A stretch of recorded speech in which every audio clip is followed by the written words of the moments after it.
Welcome everyone to Tarot Journeys with Guy. How's everybody doing? So today what we're going to do is we're going to lay out a Zodiac spread, and we're going to look at how, and we're going to ask for guidance, okay? So this is kind of another part of the tarot lesson in the sense of utilizing tarot to help us as individuals and groups, but as individuals to connect with source and higher self and to seek guidance on how to maneuver, how to navigate. So what we're going to do is we're going to lay out a zodiac and we're going to ask for guidance. How do we navigate this storm? The storm is upon us. How do we navigate it? How do we navigate all this stuff that we've been looking at, and it's kind of a usual thing. I think we did one of these. We've done a couple of zodiacs.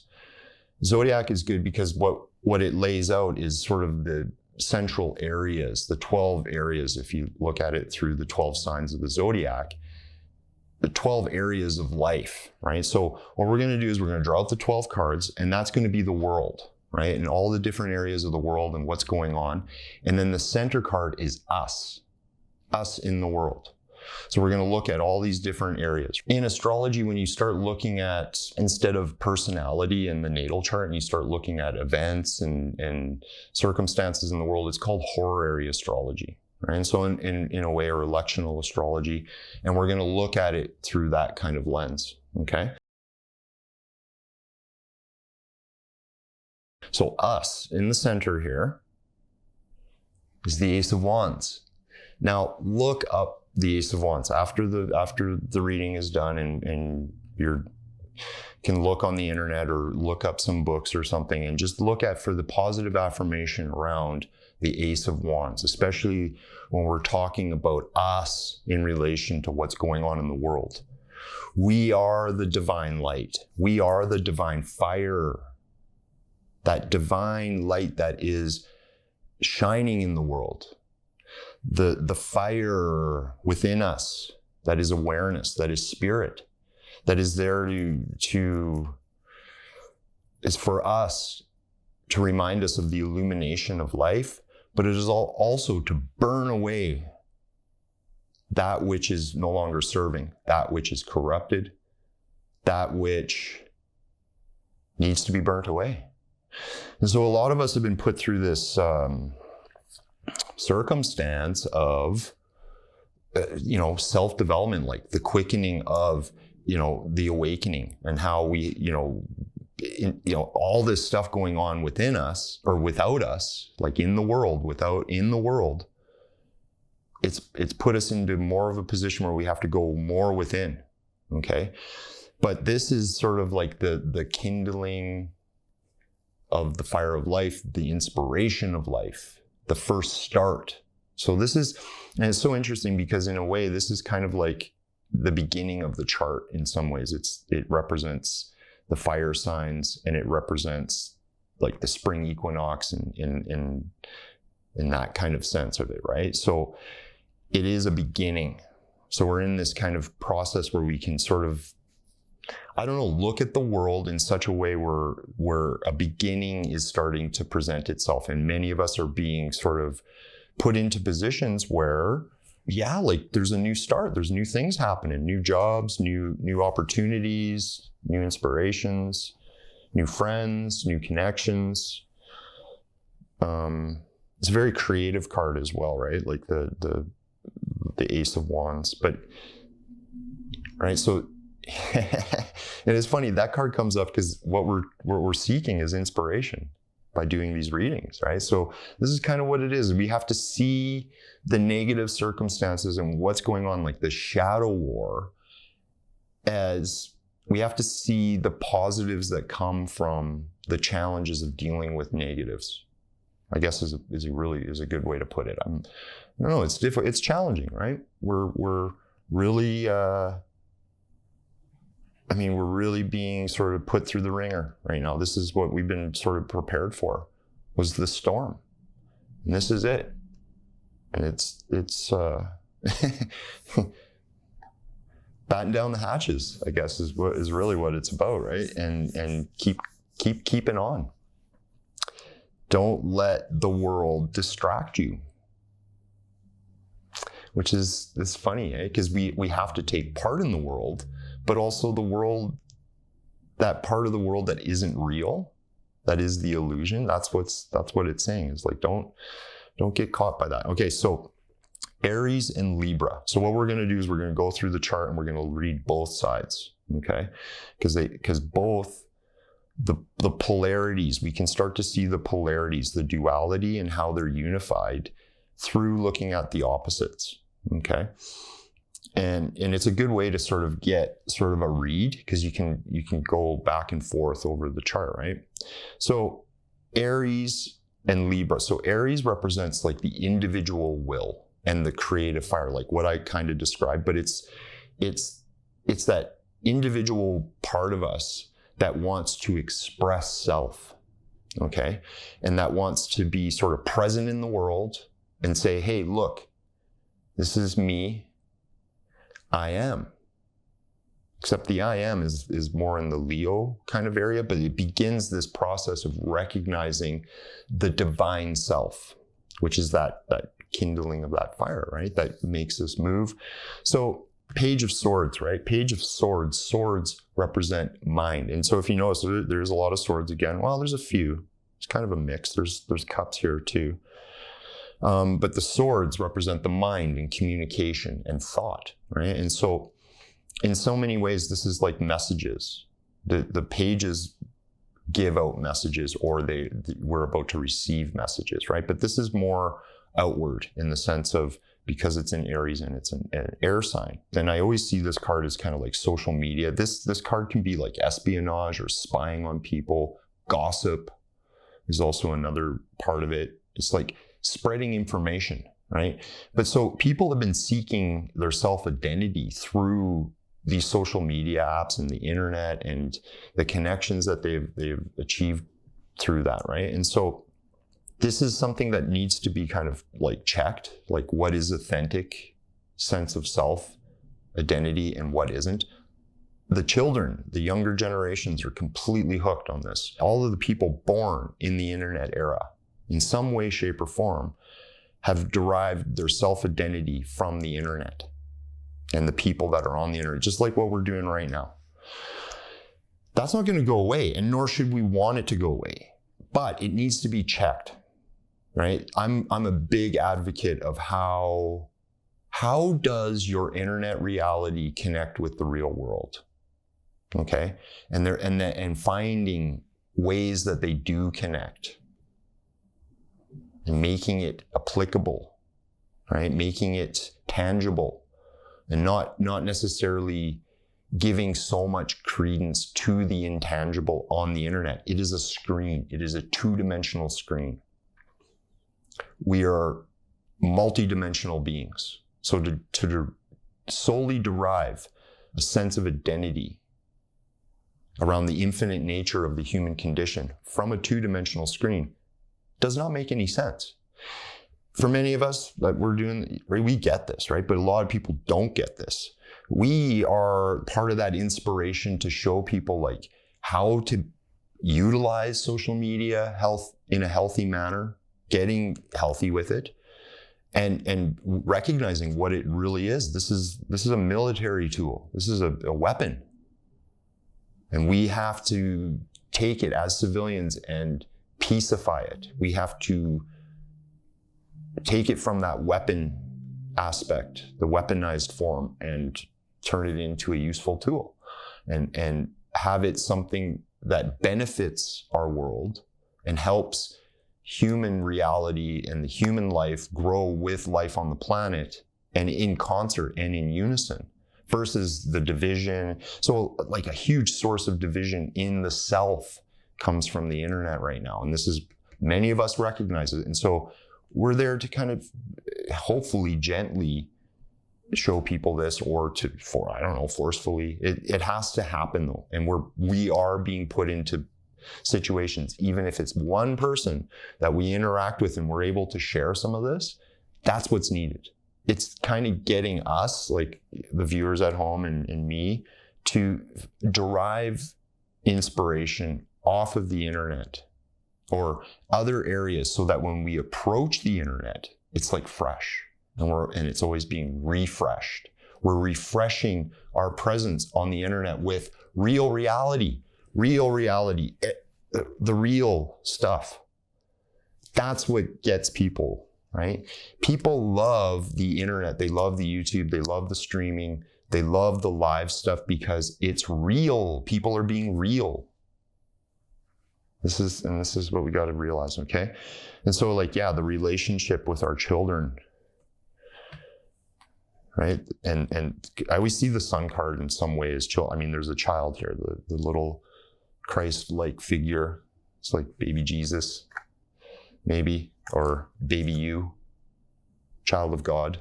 But it's more about the consciousness, and it's more about that divine part of us, the inner child. That is the divinity, right? So, yeah, and it's kind of taking charge of that and recognizing the ones that are what I was saying, born in the internet age, that aren't buying into this. There's tons of us. There's tons of you. There's tons of them in the world that are just what? Same as you, same as me, the older ones, right?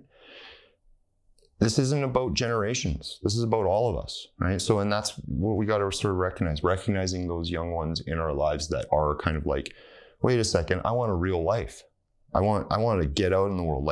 One of the things with young people and younger people, young adults, this idea, especially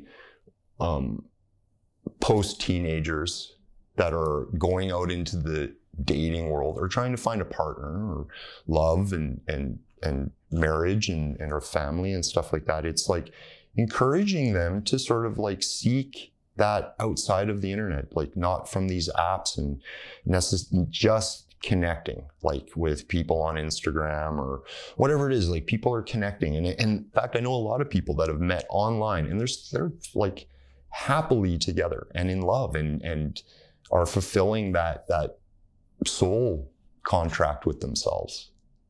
So it's not to sort of offset, but it's to get them to recognize, and us to recognize that there is other ways still, right? The natural way is always the best way. Right? And that's kind of part of it. They're purposely attacking the relationship, the foundation of relationships. And this kind of, and it's just more division. These people in your world. So it's so funny, in Libra in the chart sometimes can be your enemies, okay? Your enemies aren't the people that are brainwashed and that aren't getting it. These aren't our enemies, per se.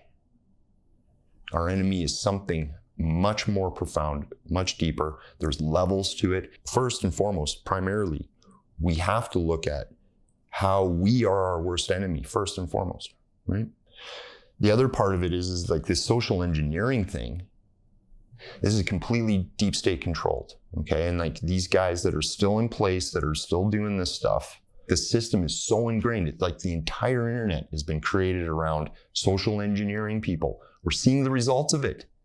This is the kind of thing that younger people that weren't brought up, especially anybody that was born in the 2000s and up, but people that weren't raised in the 80s and the 70s and stuff, and even earlier, and can remember, right? They need to be shown the information where, right? And how this has been happening. And more and more and more and more information is coming out, right? So we got to be, and this is a thing too, it's when the Page of Swords is forward, right? Which it is forward for the audience, right? This is sort of breaking this habit of toxic information, breaking this habit of toxic belief systems and moods, motion, and not going there and taking a much more sober approach, a clearer approach. So that's big. That's interesting how that begins the chart, right? So, okay, so that moves us on to Taurus and Scorpio. And Taurus represents the material world, everything in the physical world, the structure of the physical world, and also the value system. And it can even relate to money and everything, right? Versus Scorpio, which is the dynamics of power and partnerships and how things work in relation to multiple points, right? Like not just one. And that's kind of the thing of like the first part of the chart really revolves around the individual, and the second part really revolves around the group. Okay, so and the occult and everything that is hidden is sort of under Scorpio as well. And so that's right, like many of us, this is what we're doing readings on, is like, wow, like all this stuff coming out like every day. It's wild, right? And like, I mean, there's so much stuff coming out that we don't even really need to sort of be on the front line of like receiving all of that information, because it's all going to come filtered down to us, right? But yet it's kind of like, wow, it's exciting because it's vindicating. There's a lot of vindication. In fact, the gift, see in there, here's that divine hand again, handing the cup, except when it's reversed, because when it's the right side up, the guy doesn't see it. Like the person doesn't see this, right? But when it's reversed, wow, they're starting to get it. They're starting to actually really get it, right? So it doesn't matter. The material world, man, will continue to move on. Right? There's certain conditions that we don't want to see, and we know this, okay? But the thing is this insistence that everything revolves around money and the material that's for many of us, that's what's sort of being evaporated, like abundance, like we talked about in other readings. Wow, man, there's abundance everywhere if you recognize it. That's how you access abundance. It's recognizing the abundance of life. Life is abundant, and feeling that vibration of life, that's what brings on the abundance, right? And so, Source wants us to be abundant in Source, not abundant in the material world. So what many of us really would like is more the activation of the divine self, of the unification and the recognition of our soul purpose, and the true sense of joy and contentment that comes from that. Right? That's a big thing. So, all right, so it's like really what's shifting. Like this is what people need to sort of realize, like with the money systems and everything, is the perception that has held people for 6,000 years, let's say 2,000 years, for the last 1,000 years, the last 100 years, right? All of how money and this insistence that money is everything, that is changing within people, and it's changing within enough people on the planet that it's actually changing the world. Because that's one of the fundamentals of the human condition. Subsistence, how we get resources, how we get food, how we get energy, how we get shelter, how we get clothing, all of the basics, water, right? Part of the control grid and control system is this reliance completely on money, okay? Next one. So we move on from Taurus, Scorpio to Mercury. Mercury rules Gemini and Sagittarius. Okay. So yeah, Gemini and Sagittarius. So Gemini is like, it's easy to kind of look at it like Gemini is the lower mind and Sagittarius is the higher mind. And it's not about like one is better than the other per se. It's just that when things are aligned and there's an alignment between the true mind and the intellectual mind, then there's this recognition between the link up. But most people are just completely out of sorts. And in fact, it goes back to this materialism where it's this insistence that the mind is in charge, that your mind, your intellectual mind, this little voice, this yippy little voice, the monkey in the mind, me, that is it's insisting that it's saying, I'm in charge, I'm in charge, and I'm in charge. And it's not. The higher mind is in charge, right? So that's a big part of it. We're being, especially many of us at home, we're being downloaded right now on health, well-being, what's going to get our energy. The strength card represents like the living force,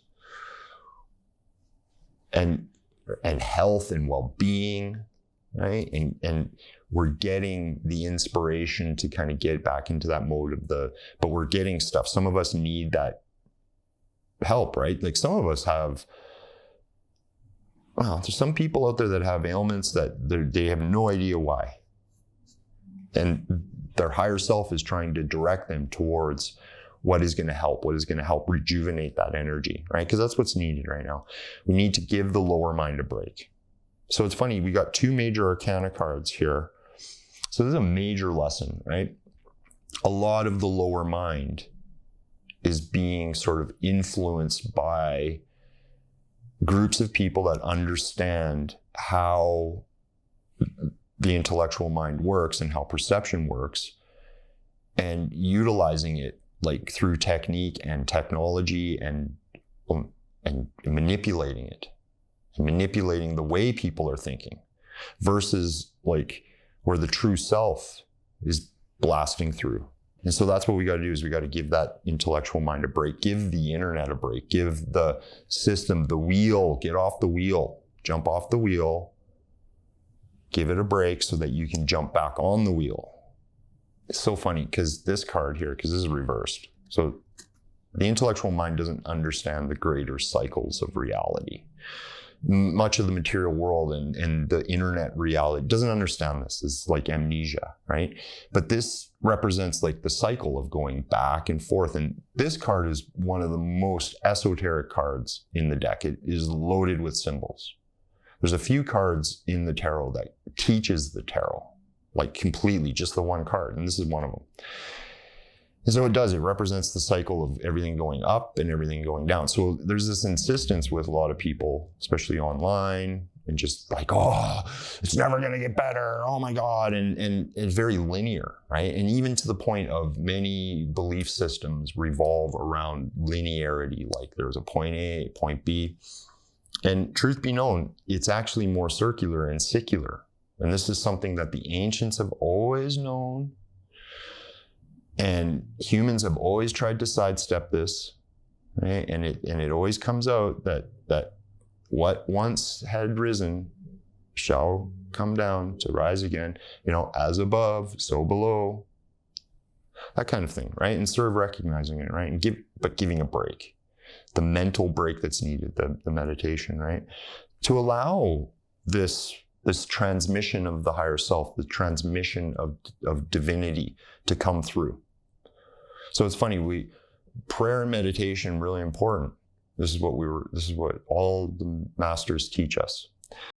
So from Gemini and Sagittarius, we moved to Cancer and Capricorn. So we went through, cardinal sign, fixed sign, mutable sign. So back to the cardinal sign, except it's water. So we went from fire to water, right? Cancer represents our emotional nature, our emotional body, the deep ocean and the infinite part of ourselves when we start to access the intuition. And it also represents that, and it represents the moon. So we got a card with moon symbol in there. So that's kind of good, right? And so yeah, a lot of the emotional stuff, right? And they really, one of the things, man, one of the techniques from Atlantean times is recognizing how our side of it don't want to fight, don't want to be conflictual, will tend to hide, tend to go off radar. And we can't do that. We have to sort of stay on point. We do have to be aware of the world. We don't necessarily need to be fully engaged, right? And detachment card represents detachment in some ways. This Eight of Cups, right? So it's like 8 represents harmony. So it's getting like harmonious with what we feel and trusting the intuition a little bit better, recognizing like that's where we're going to sort of get the signal to sort of proceed or not to proceed. That's what we have to trust more. The world is opening up to us in the sense of the awakening. There's so much going on. To Leo and Aquarius. Okay, so Leo is that divine I am. This is where the I am has become activated.